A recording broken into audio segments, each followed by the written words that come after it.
The title of the presentation is The Law of Political Exclusion in Libya, a case study of a failed transitional justice process. As a consequence of the Arab Spring, a number of Arab countries have political transition from authoritarian regimes to more representative political regimes, which in turn has put to the forefront the issue of transitional justice and how to deal with the personnel inherited from the old regime, or what is commonly called as the issue of personnel reform. Transitional justice is a term that has mainly emerged during the 1980s, which refers to a strategy or a way of thinking about justice after, as a result of past injustices. But the concept actually comes back to the end of the Second World War and the Nuremberg and Tokyo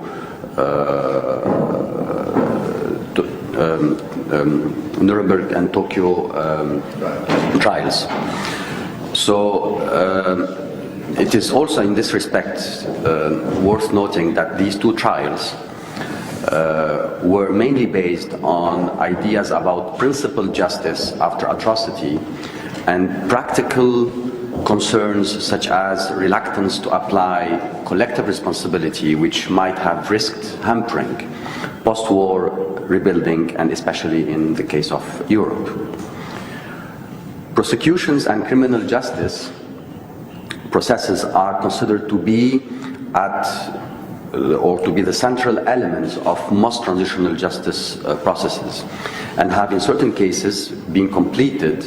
or complemented by other processes such as truth-telling and lustration mechanisms.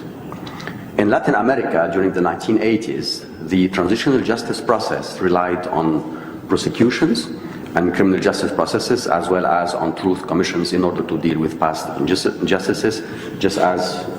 the previous speaker has just explained. Whereas in Eastern Europe, after the fall of the communist regimes, lustration or vetting policies were the main mechanism used in implementing transitional justice processes. In this respect, personnel reforms are measures of transitional justice that are motivated mainly by past abuses of power, how to deal with past abuses of power. In addition to the Latin American and the Eastern European experience, it is also worth mentioning the African experience in that respect, because it is a very original experience that was based on a combination of criminal prosecutions, truth-telling commissions, reparation programs, and programs of institutional reform. In addition, and this is the originality of the African process,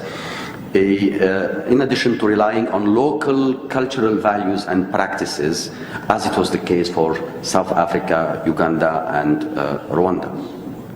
Indeed, in the case of South Africa, for example, it was argued by Archbishop Desmond Tutu and Nelson Mandela that individual prosecutions would not produce the desired results and were incompatible to local conceptions of justice. And as such, a specifically local conception of justice based on what is called in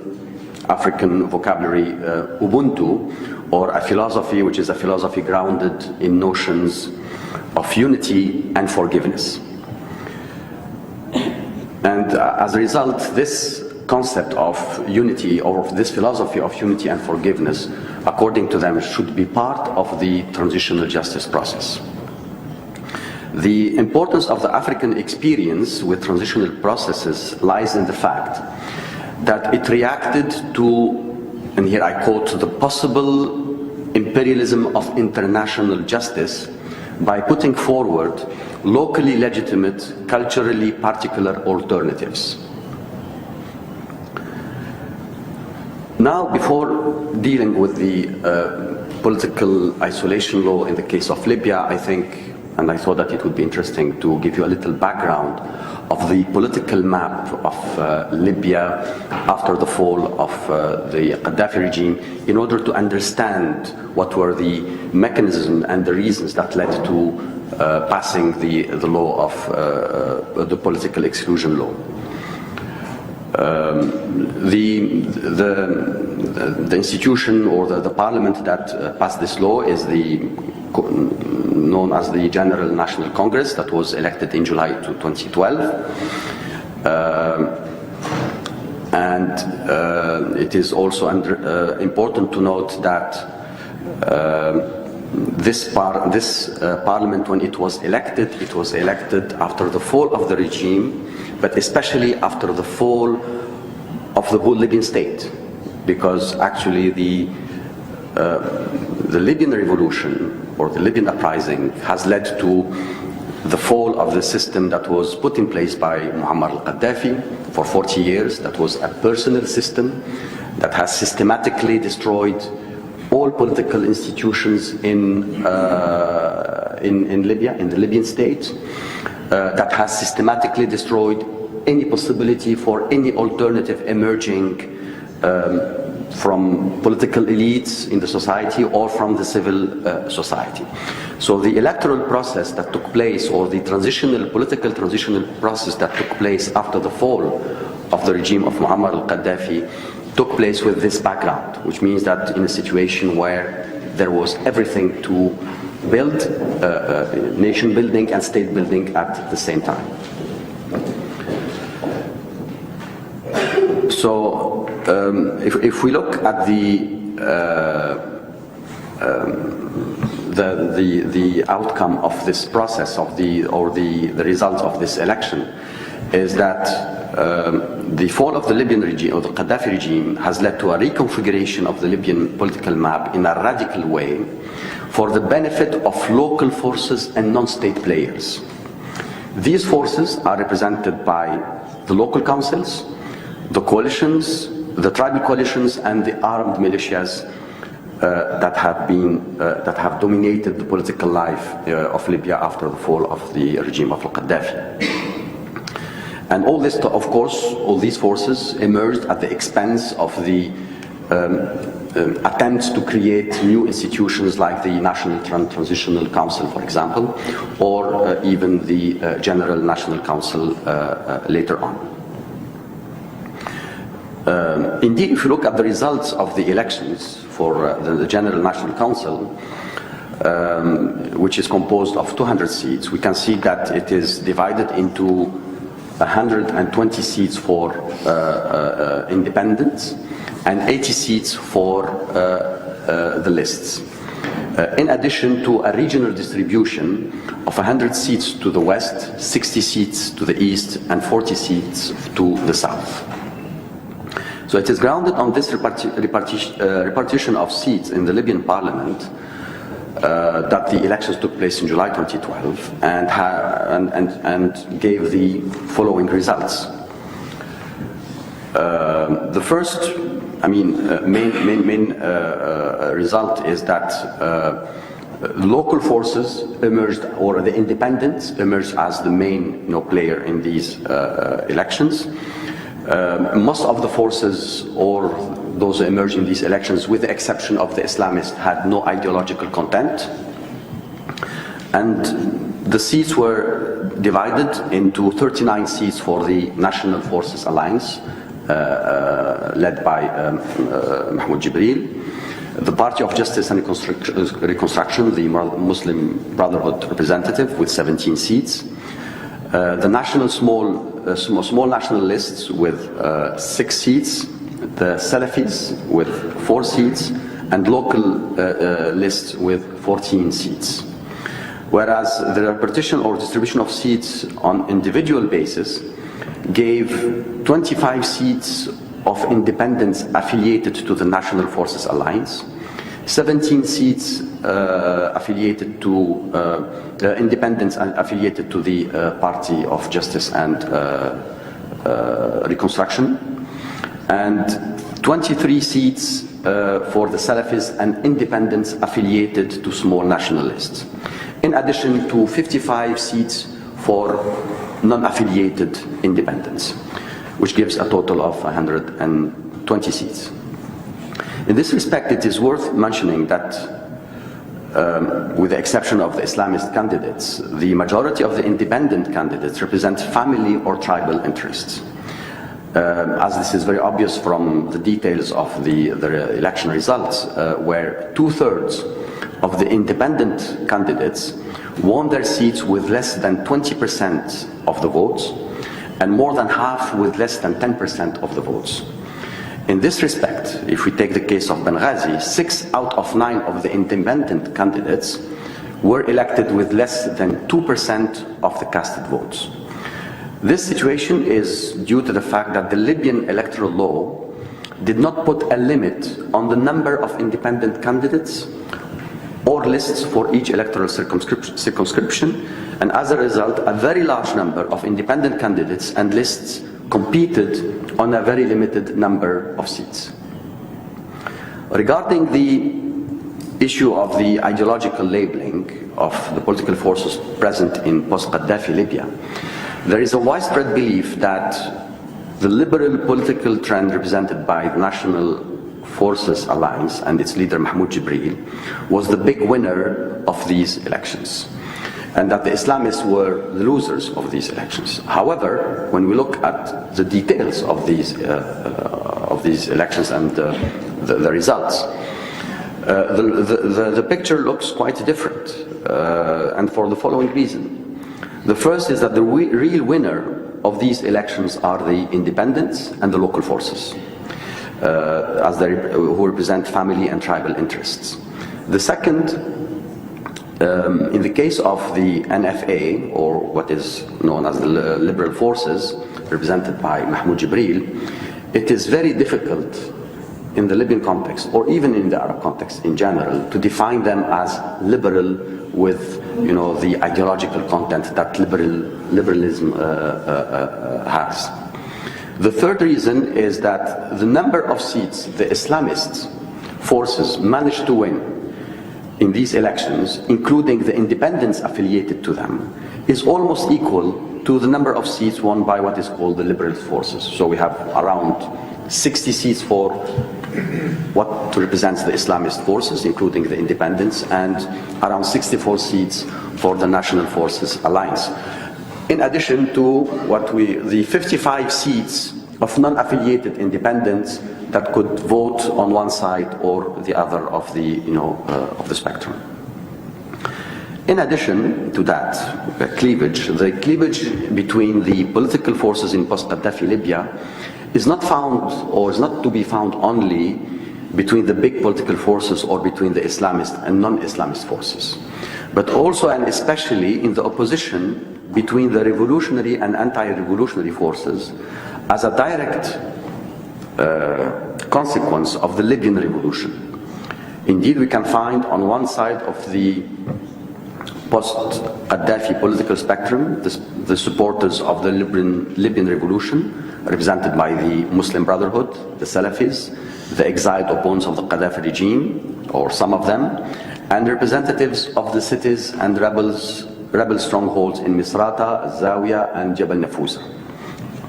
among others. And on the other side of the political spectrum, we have the individuals and tribes that collaborated with the Qaddafi regime, as this was the case with the Fezzan region in the south, and Sirt, and the Bani Walid tribes. It is based on this political map that the political isolation law was passed by the GNC in May 2013, with the declared objective of excluding officials from the Qaddafi era for a period of 10 years from holding public office in the government, civil service, police, judiciary, and banking. It is worth mentioning in this respect that the isolation law was passed in very controversial circumstances, and especially under the pressure of militias, revolutionary militias, that have directly targeted the members of the GNC, in addition to surrounding public buildings like the Ministry of Justice and Foreign Affairs. So, I mean, the legitimacy of this law itself is, to be discussed, knowing that actually military force was used in order to push the GNC in order to adopt and pass this law. According to this law, those who are presently holding public office will have to be reviewed by a body called the Integrity and Patriotism Commission, which will decide if the concerned officials can continue holding office or not. There is indeed an appeal process, but it has been rarely used by the concerned people. And when it has been used, it has proven to be not very efficient. So basically, the appeal process is empty, is not really very efficient. When talking about the political isolation law, it is also interesting to note that it is very similar to the democratization law in Iraq, enacted by Paul Bremer, the head of the Coalition Provisional Authority in May 2003, with the same devastating effects on the political stability and the political transition processes of these two countries. The most direct consequence of the political isolation law is that it has excluded key figures in Libya that have played a key role since the beginning of the Libyan uprising in February 2011, followed by the transitional process that started in October 2011. Indeed, according to this law, the then president of the GNC, Mohammed Maghrayef, and then Prime Minister Ali Zaidan, and Mahmoud Jibril, the leader of the NFA, and the Prime Minister of the government that has led the political, diplomatic, and military efforts against the Gaddafi regime, all these personalities were automatically excluded from the new political map in Libya. And actually, Mohammed Maghrayef resigned immediately after passing this law, and he was the head of the GNC. As a consequence, it is not a surprise to see all these figures, or most of them, now siding with the Tobruk government and the dignity operation led by the retired General Khalifa Haftar against the GNC and their allies within the Libya Dawn coalition of revolutionary militias. There is no doubt that there is a legitimate need to protect the emerging new state from the return of the main representatives of the Gaddafi regime, and that it is in need of a transitional justice process, but without excluding large sections of the Libyan society and without jeopardizing a necessary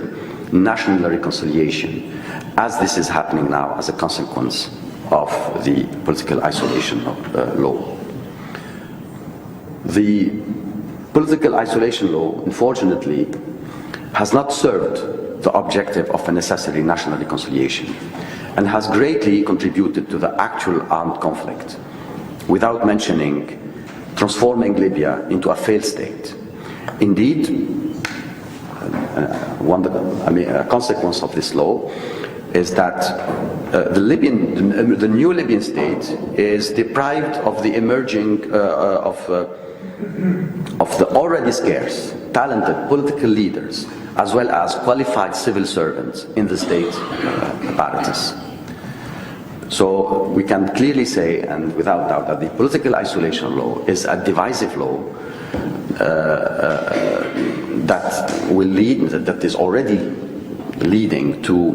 in addition to other consequences, to institutionalizing historical divisions in the Libyan society, and which is not at all helpful for a national reconciliation. There is no doubt that the political of isolation law has led to increasing number of losers from the transitional process in the Libyan society. And as a consequence, it has led a number of forces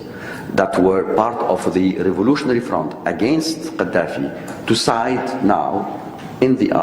actual armed conflict with the Gaddafi loyalists, as this is the case of the NFA, of Mahmoud Jibril, the Zintan tribes, as well as the Federalists in eastern Libya. As a consequence, the political isolation law belongs to the category of exclusive personnel systems that are defined as personnel systems which provide for the automatic exclusion of officials associated with the old regime from the state apparatus of the new regime. In this respect, it is good to have a look at some other experiences, and especially regarding the personnel reform process in transitional countries, as this was the case with some Eastern European experiences with what is known as the lustration laws. Lustration laws are defined as specific public employment laws that regulate the participation of people associated with the former regime in the new political system. And they represent a different, more inclusive approach to the personnel reform dilemma, as this was the case in Hungary and Poland, where the discredited personnel was given a second chance under particular conditions. In the case of the Hungarian inclusive personnel system, the condition for retaining public office was exposure, which means that the people that were associated with the old regime were given the option to either resign or to have their past roles and activities publicized. Through this system, the new government was able to retain the qualified personnel and establish transparency. The Polish reconciliatory personnel system was a step forward from the Hungarian inclusive model, as it also included a process through which the confession of the person who applied for a public position was scrutinized by the public and a special prosecutor, who verified the disclosed past activities and positions in the old regime. If the concerned personnel disclosed all relevant facts, he was given a second chance to hold public office. If he concealed any fact, he was dismissed and banned from holding a public office for 10 years. The difference is that in the Hungarian system, this process of scrutinizing what the official or the person is declaring does not take place. So we are not sure to what extent that person actually revealed all the details of his past activities or positions. The Polish reconciliatory personnel system resembles the South African truth and reconciliation process. While in Poland, the old regime personnel was given an opportunity to hold a public post in exchange of self-revelation, in South Africa, gross human rights violations were offered amnesty for making a full disclosure of all relevant facts. Both systems have offered an authentic personnel reform system within an essentially macro-political process that helps engage in complicated political transitions. And now, with the ongoing conflict in Libya and following the decision of the Constitutional Court regarding the parliament based in Tobruk, and that it has declared that it was an illegitimate parliament and that has to be dissolved. What is the way ahead? I think that in that respect, if there is any will from the GNC now in order to help Libya move forward, I think that the GNC should take a very quick initiative by freezing the political isolation law or by cancelling it, in order to open the door for a negotiated political settlement among all the different forces in Libya, and in order to contribute in putting in place a more inclusive policy of national reconciliation. In addition, a transitional justice process in Libya, I think, should look very positively and be inspired by the African model of transitional justice that has relied on a combination of international systems or concepts in addition to more locally concepts. In the case of Libya, the transitional justice approach should rely and should use the Islamic principle of tawbah, and by putting in place a mechanism that would allow for the implementation of the concept of al-diya, or the financial compensation in case of gross human rights violations, including the case of loss of life. But this, of course, has to be put within a very clear process and mechanism. However, it is feared that the zero-sum game mentality prevalent in Libya and in the region, in addition to the unfavorable regional context, that they will not be very helpful in achieving this objective, as it seems very clear that the counter-revolutionary forces in the region, represented by the UAE, Saudi Arabia, and Egypt, are more interested by a security military approach rather than in a transitional political approach. And on the other side, there is also the belief among the revolutionary military militias that only a military solution can solve the situation. In my opinion, this is a very destructive approach. I don't think that there will be any military solution to the conflict in Libya. And I think that an open political process that would allow for a national reconciliation to take place is the only way out for Libya, in order to avoid, of course, Libya jumping in a full and total civil war, in addition to the consequences that it will ultimately have on other countries of the region, like Tunisia, Algeria, Egypt, and maybe further. Before I conclude, I would like just to make some general observations regarding the main characteristics of Arab Spring transitional justice processes. When we compare with Latin American and Eastern European experiences of transitional justice processes, the Arab Spring transitional justice process, with the notable exception of Tunisia, drastically lacks the relative consensus within the society about the new political contract to be put in place in replacement to the previous imposed from above authoritarian social contract. In Latin America, as well as in Eastern Europe, there was at least a largely agreed agreement within the society to build political system based, and here I quote, on what was called the Washington Consensus. This agreement does not exist now in the Arab world. And actually the whole debate is not only about just the transitional justice process, but about the configuration of the new regime that will have to emerge after the fall of these regimes. And thank you very much.